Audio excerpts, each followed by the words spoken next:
জুলাইয়ের এই প্রমিসটা যদি আমরা রক্ষা করতে পারি তাহলে এই দেশে ফাটল আসবে না।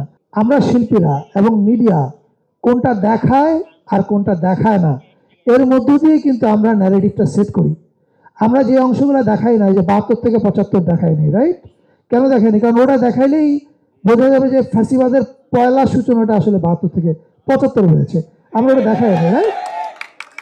এই যে কোনটা দেখাবো আর কোনটা দেখাবো না, এই বিপদটা আমরা 54 বছর না, এটা আরও আগ থেকে শুরু হয়েছে, এটা 60s থেকে শুরু হয়েছে। আপনি ভাসানি কেন নাই হয়ে গেল খোঁজ নেন, তাহলে বুঝবেন যে কেন এগুলা কেয়ারফুলি অমিট করা হয়েছে, কোনটা কেয়ারফুলি ইতিহাসে গ্লোরিফাই করা হয়েছে। এখন হ্যাঁ, আচ্ছা, হ্যাঁ।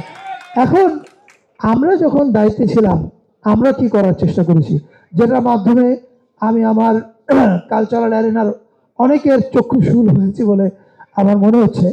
তো আমরা যেটা করার চেষ্টা করেছি, আমরা খুব সিম্পল একটা কাজ করেছি। আমি আপনাকে জাস্ট একটা উদাহরণ দেখাই, তাহলে বুঝতে পারবেন।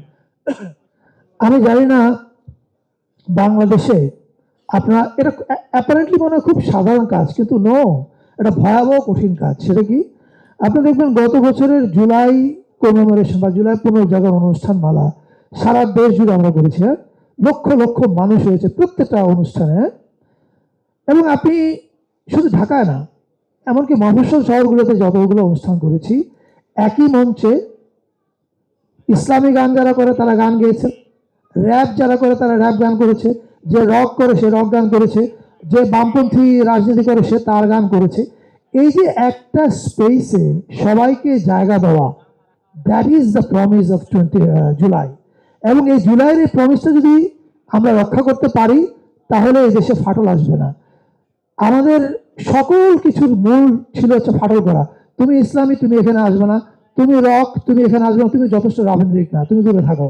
এই যে নানান রকম মানে কি বলে ক্ষোভ তৈরি করেছি আমরা, এটাই বাংলাদেশের ফ্যাসিবাদ সূচনা করার মূল কাজটা করেছি। আমি অনেক বলে ফেলেছি। আবার আসবো আপনার কাছে শুনতে। দ্য ডেইলি ওয়াদার সম্পাদক হিসেবে